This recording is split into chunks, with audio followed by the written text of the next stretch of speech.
샬롬 청소년부 친구들, 한 주 동안 잘 지내고 있었죠? 여러분들은 주일날 결단한 여러분들의 골리앗을 얼마나 잘 이겨내고 있으셨나요? 영적 전쟁에서 승리하는 게 쉽지는 않겠지만 그래도 우리가 말씀을 의지해서 하나님을 붙드는 마음으로 그리고 그 믿음으로 한 주간 세상을 승리하며 살아가고 있는 줄로 믿습니다. 아직 남아있는 이 한 주간을 여러분들이 계속해서 말씀으로 이겨내기 위해 오늘 이 묵상을 통해 주님이 주시는 메시지를 마음 가운데 품기를 소망합니다. 오늘도 함께 말씀 묵상을 하기 위해 주님께서 우리에게 이 시간과 장소를 허락해 주신 줄로 믿고 우리가 믿음으로 오늘 본문 말씀 함께 읽고 오도록 하겠습니다.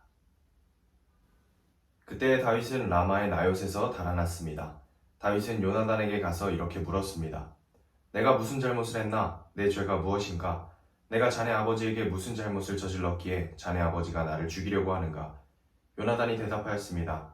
아닐세, 자네는 결코 죽지 않을 걸세. 아버지는 아무리 작은 일을 하시더라도 먼저 나에게 말씀을 해주신다네. 자네를 죽일 생각이 있었다면 반드시 나에게도 말씀해 주셨을 걸세. 아버지는 결코 자네를 죽이지 않을 걸세. 다윗이 다시 말했습니다. 자네 아버지는 내가 자네 친구라는 것을 잘 알고 계시네. 자네 아버지는 속으로 이렇게 생각하고 계실 걸세. 요나단에게는 이 일을 알리지 말아야지. 만약 요나단이 이 일을 알면 다윗에게 말해버릴 거야. 그러니 여호와와 자네에게 맹세하지만 나는 곧 죽을 걸세. 요나단이 다윗에게 말했습니다. 자네가 해달라는 것은 무엇이든지 해주겠네. 다윗이 말했습니다. 이보게 내일은 초하루 축제일일세. 나는 왕과 함께 식사를 하게 되어 있네. 하지만 나는 3일 저녁까지 들에 숨어 있겠네. 자네 아버지가 내가 없어졌다는 것을 눈치채시면 이렇게 말해주게나. 다윗은 나에게 자기 고향 베들레헴으로 가게 해달라고 말했어요. 해마다 이맘때에는 그의 온 가족이 제사를 드린답니다. 만약 자네 아버지가 잘했다라고 말씀하시면 나는 무사할 걸세. 하지만 자네 아버지가 화를 내시면 자네 아버지가 날 해칠 생각이 있는 걸로 알게나. 요나단, 자네 종인 나를 도와주게. 자네는 여호와 앞에서 나와 약속을 하였네. 나에게 죄가 있다면 자네가 나를 죽이게나. 자네 아버지에게 넘겨줄 필요가 없지 않겠나? 요나단이 대답했습니다. 아닐세, 결코 그럴 수 없네. 아버지가 만약 자네를 해칠 생각을 갖고 있다는 것을 알게 되면 반드시 자네에게 알려주겠네. 다윗이 물었습니다. 자네 아버지가 자네에게 엄하게 대답하면 누가 나에게 알려줄 수 있겠나? 요나단이 말했습니다. 들로 나가세. 그래서 요나단과 다윗은 함께 들로 나갔습니다. 요나단이 다윗에게 말했습니다. 이스라엘의 하나님 여호와 앞에서 이렇게 약속하네. 모레 이맘때까지 아버지의 마음을 알아보겠네. 만약 아버지가 자네에게 나쁜 마음을 품고 계시지 않다면 자네에게 그 소식을 알려주겠네. 하지만 만약 아버지가 자네를 해칠 마음을 품고 계시다면 그 사실도 자네에게 알려주겠네. 그래서 자네가 안전하게 멀리 도망갈 수 있도록 하겠네.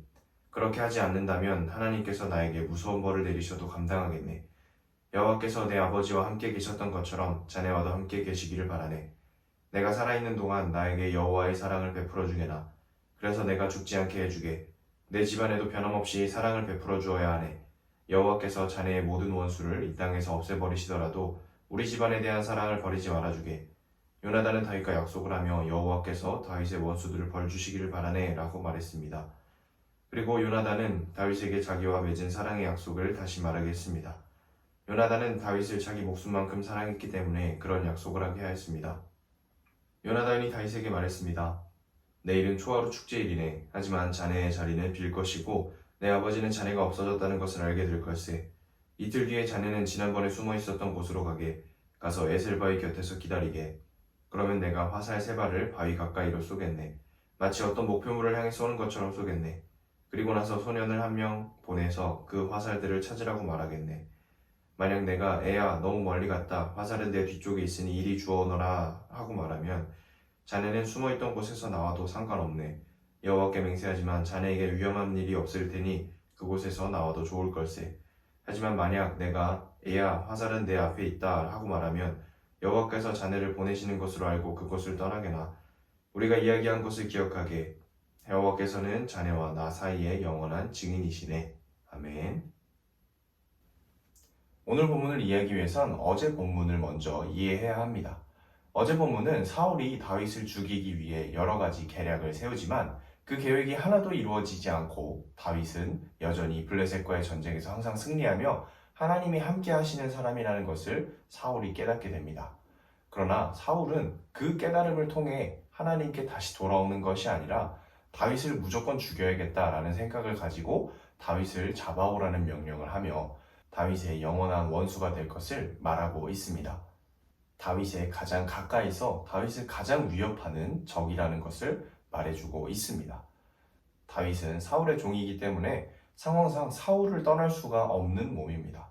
그렇기 때문에 블레셋과의 전쟁에선 항상 승리하더라도 집으로 돌아오게 되면 사울이 목숨을 위협하는 그런 상황에 항상 처해 있게 되었습니다. 그래서 다윗은 이제 더 이상 견딜 수가 없어서 너무나 지치고 힘들어서 하나님이 항상 함께 하시는 것을 믿고 의지하지만 사울의 곁을 떠나 도망가기로 결심합니다. 그리고 오늘 본문에 이르러 요나단을 만나 대화하게 됩니다. 그런데 오늘 본문에서 읽어서도 알겠지만 요나단은 다윗을 너무 사랑하는 사람입니다. 그래서 다윗이 사울에게 목숨을 위협받고 있다는 사실을 듣고 자기 아버지임에도 불구하고 우리 아버지는 그럴 일이 없지만 한번 확인해보고 너의 말이 맞다면 내가 너를 도망갈 수 있도록 도와주겠다라고 말합니다. 아무리 왕자의 신분을 가지고 있다고 하더라도 왕이 말하는 명령은 절대적일 텐데 그 왕의 명령을 떠나서 내가 사랑하는 친구를 도와주겠다라는 것은 하나님이 붙여주신 사람이라는 것 아니고서는 우리가 설명할 길이 없습니다. 사울은 항상 다윗의 목숨을 노리는 그런 원수 같은 사람이었지만 사울의 아들인 요나단은 항상 다윗을 사랑하며 다윗을 도와주는 사람이었습니다. 정말 모순된 상황이 이뤄지고 있지만 이것을 생각해보면 우리가 마음속에 항상 우리를 노리고 있는 굉장한 고민과 걱정들이 항상 우리 마음 가운데서 우리를 위협하고 있는 그 상황, 그러나 그 상황 속에서도 우리를 돕기 위해 하나님이 붙여주신 무언가의 도움이 우리 삶 속에 분명히 있다라는 것입니다. 다윗은 지금 사울이 자꾸만 자기를 죽이려 하는 그 상황이 너무 힘들고 지쳐서 이제는 더 이상 견딜 수 없어 도망가려는 그런 마음을 먹었지만 결국 요나단의 도움으로 도망을 갈 수 있게 된 것처럼 우리가 아무리 위협받고 있는 그 걱정이 나를 두렵게 만드는 그런 상황이 펼쳐지더라도 결국 하나님의 도우심이 우리를 그 길에서 벗어날 수 있도록 도와주신다라는 것입니다. 우리 주일 말씀을 생각해 봅시다. 우리 마음 가운데 있는 골리앗이 무엇이 있었나요? 그 골리앗을 우리의 힘으로 이겨낸다라고 생각을 하고 계신가요? 하나님이 허락하신 하나님의 이름으로 나아가지 않는다면 우리 안에 있는 골리앗, 더 나아가 블레셋과의 전쟁에선 항상 이기지만 나를 너무 힘들게 하는 그 사울을 이길 수 있는 힘은 하나님이 붙여주신 요나단과 같은 도움이라는 것입니다. 그게 사람일 수도 있고 환경일 수도 있고 아니면 내가 정말 하나님을 직접 의지하는 그런 상황일 수도 있습니다. 여러분들이 어떤 상황에 처해 있든지 항상 여러분을 도와 여러분의 피할 길을 그리고 여러분이 더 나아갈 길을 허락하시는 하나님이 계시다라는 것을 여러분이 분명히 기억하고 승리해야 합니다. 블레셋뿐만 아니라 내 안에 있는 사울, 그것까지도 하나님이 다 이길 힘을 허락하신다라는 것을 믿고 승리하는 여러분들이 되길 주님의 이름으로 소망합니다.